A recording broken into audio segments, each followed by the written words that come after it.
a very big update on the recruitment of Mackenzie Mgbako, and one that leaves the Hoosiers in a really strong position. You are Locked On Hoosiers, your daily podcast on the Indiana Hoosiers. Part of the Locked On Podcast Network, your team every day.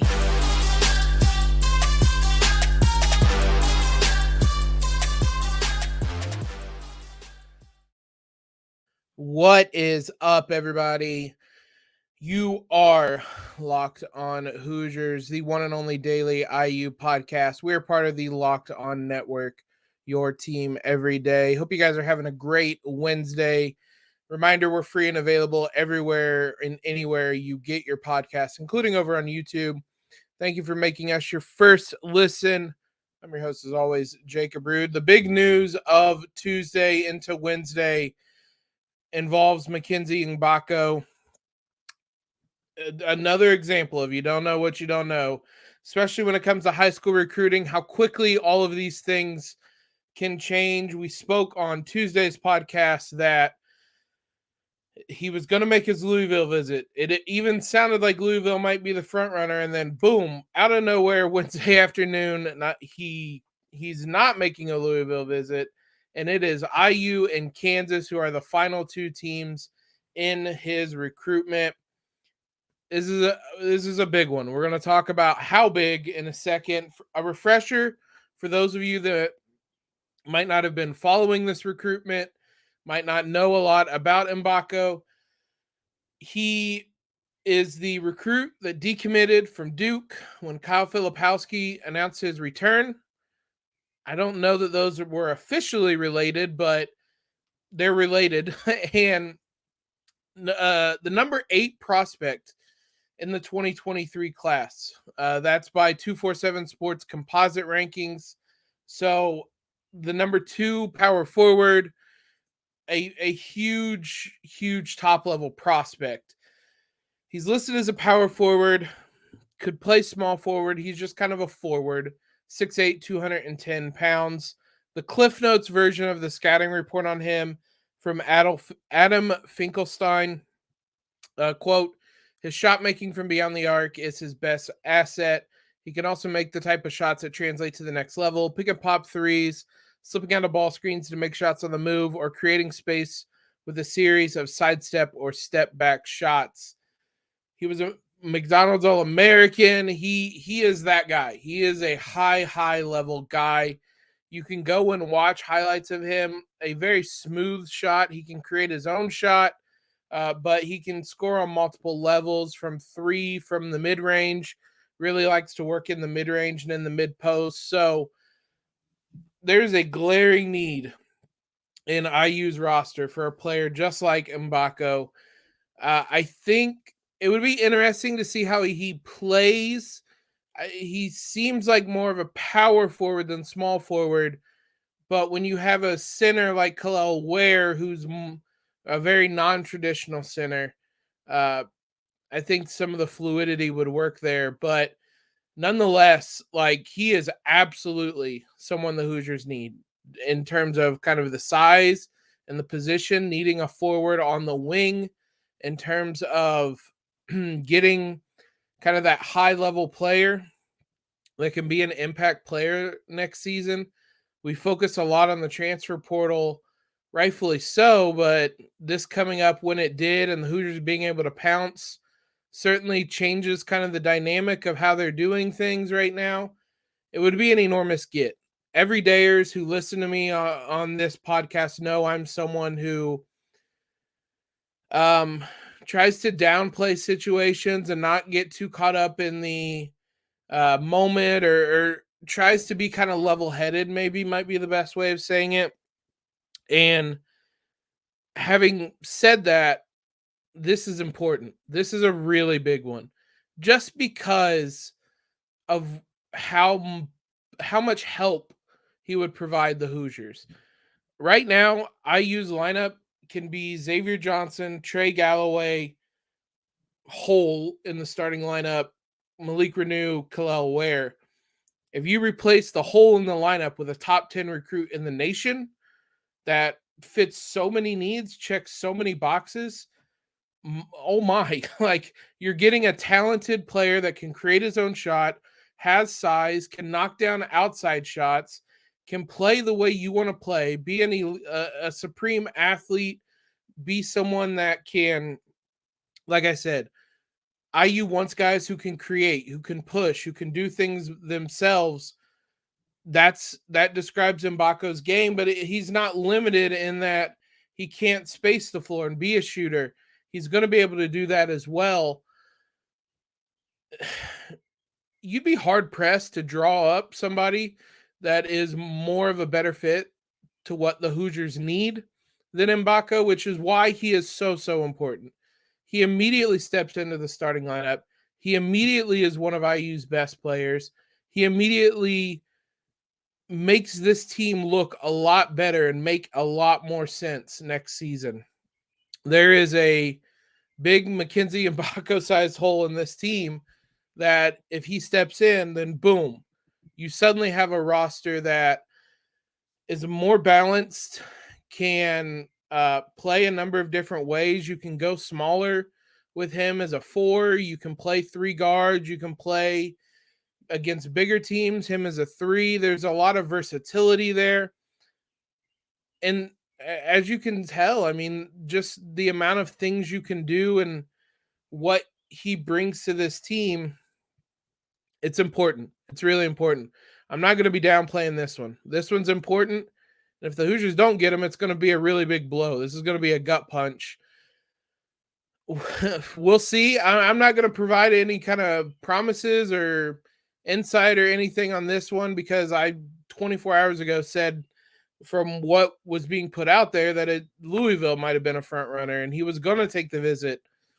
I would chalk that up to how quickly things change. And especially with this recruitment, there's been very, very little that's been out there publicly. So we know the Hoosiers are one of the final 2 teams. I don't know a lot about Kansas' situation next year. I know he could come into IU and be all those things we said. This isn't, I don't believe, technically supposed to be a part of the recruitment.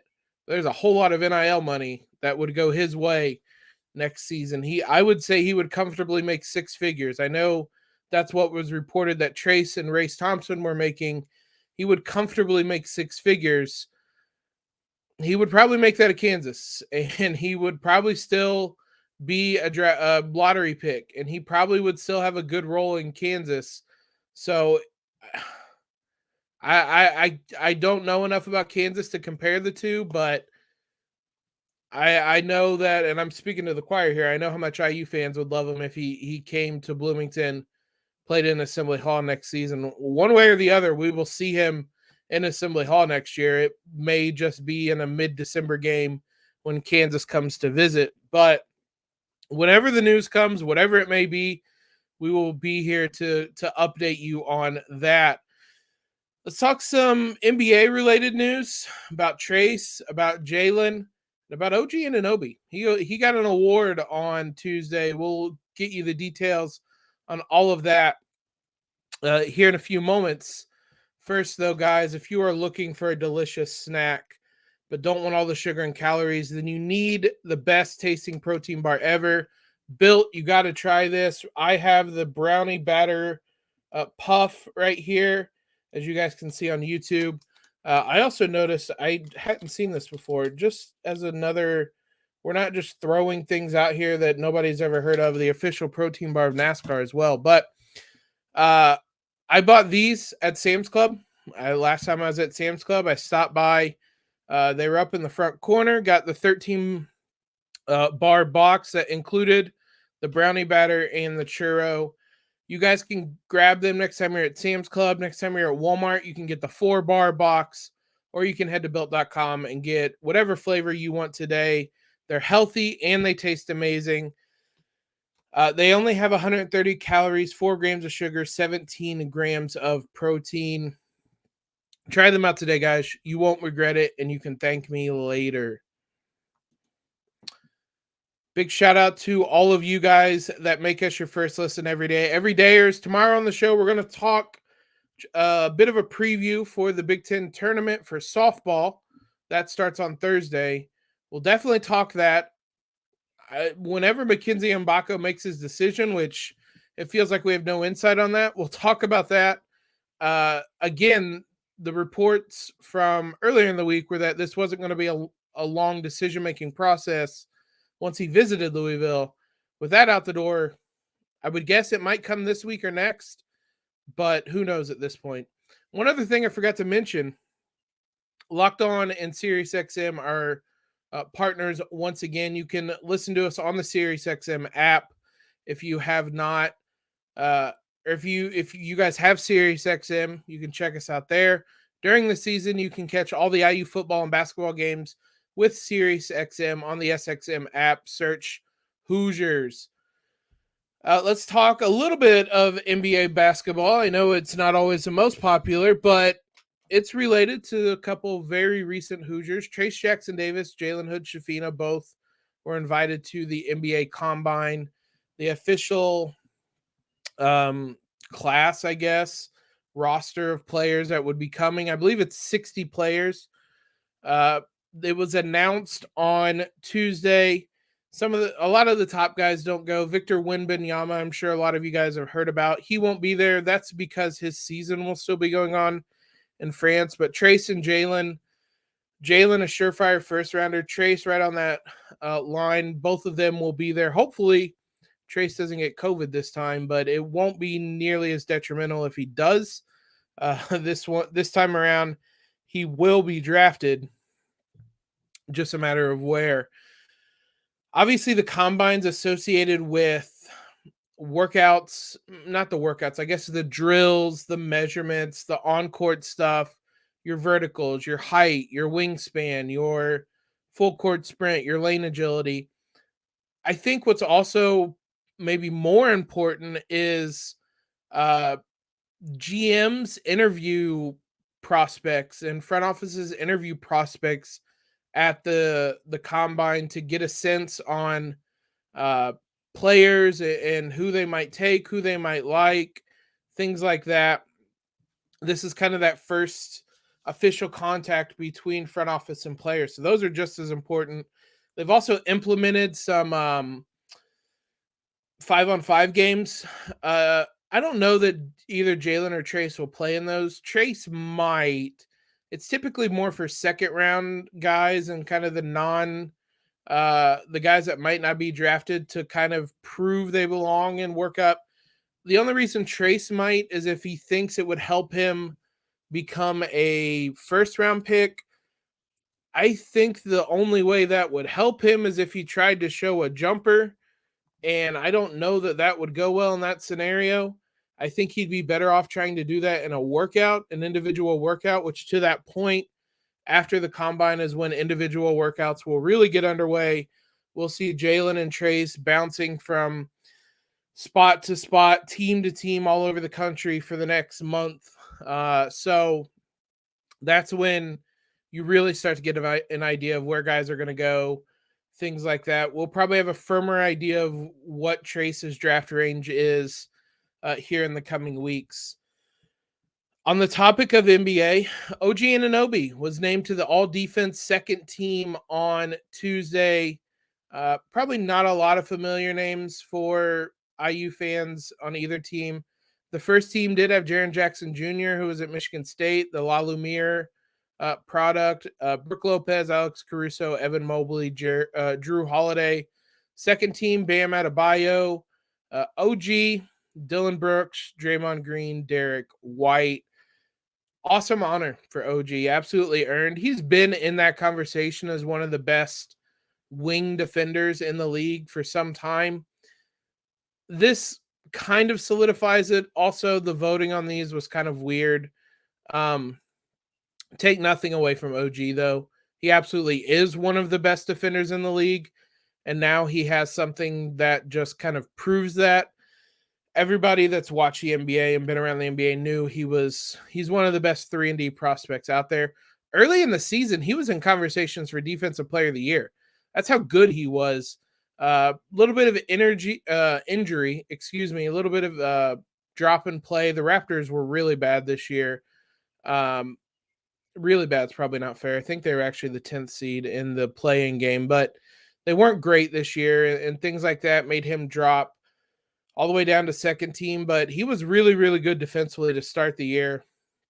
Same time, good chance he's traded this offseason.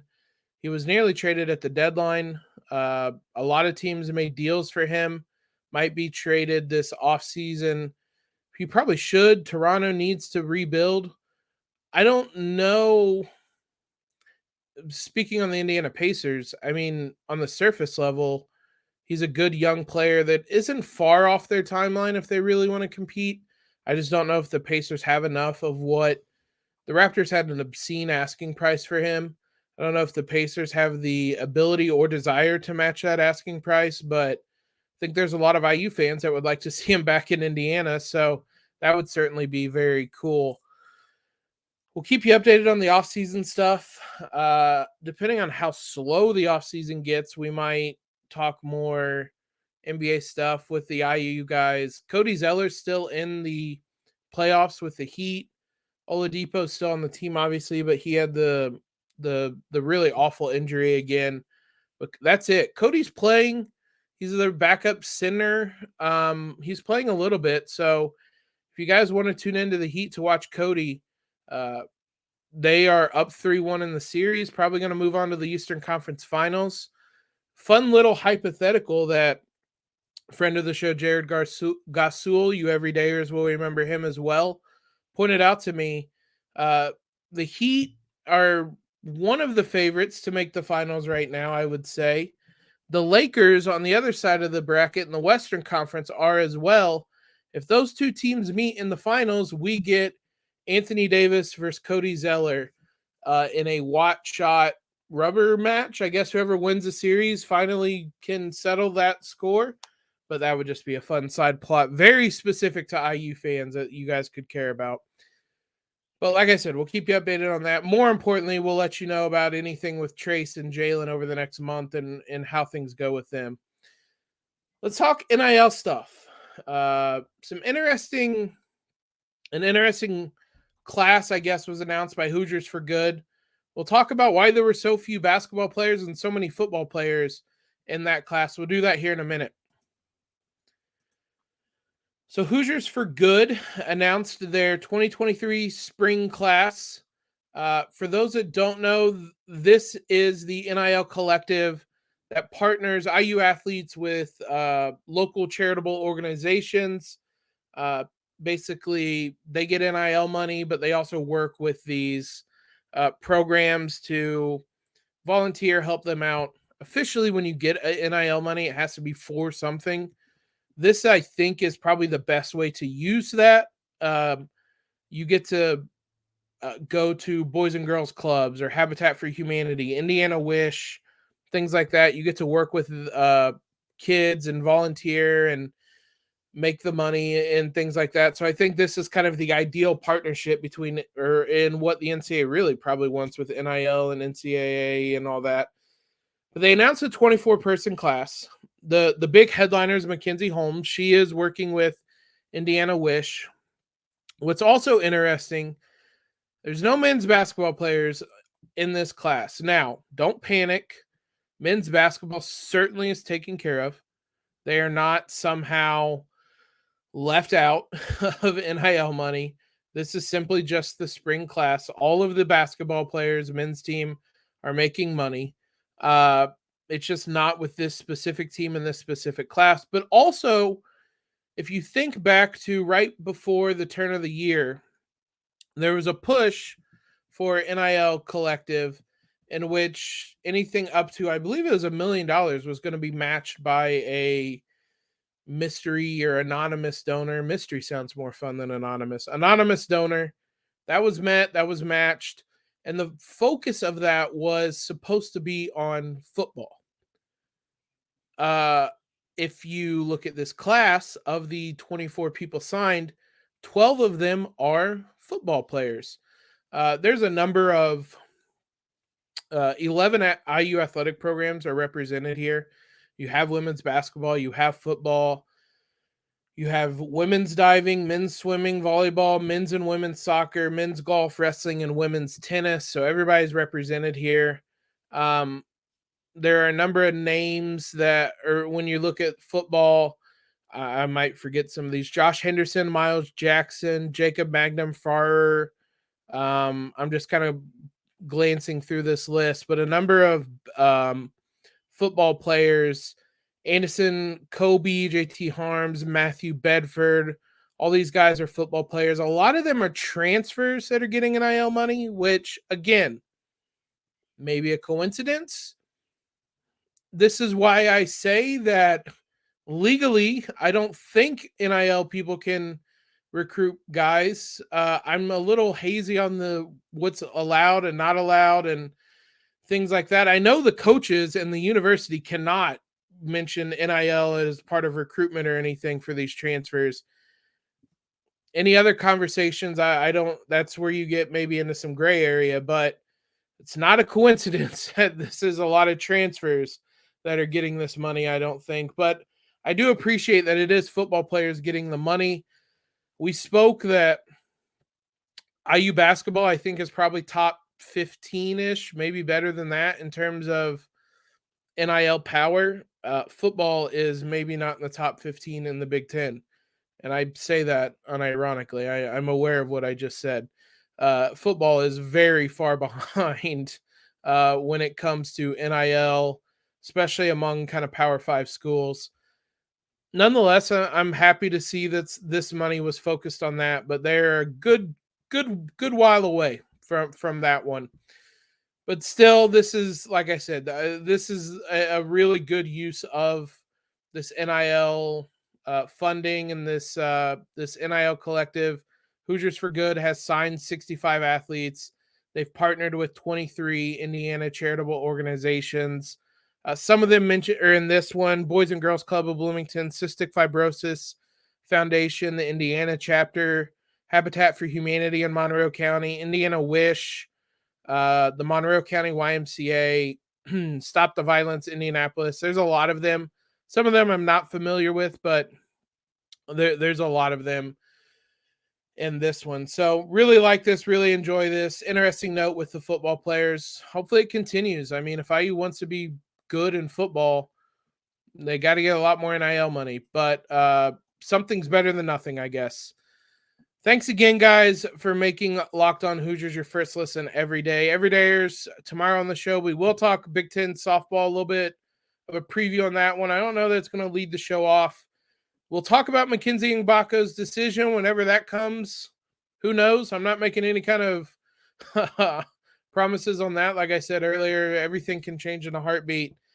We'll continue to keep you updated on that, any transfer news as well. Be sure to follow us on Twitter.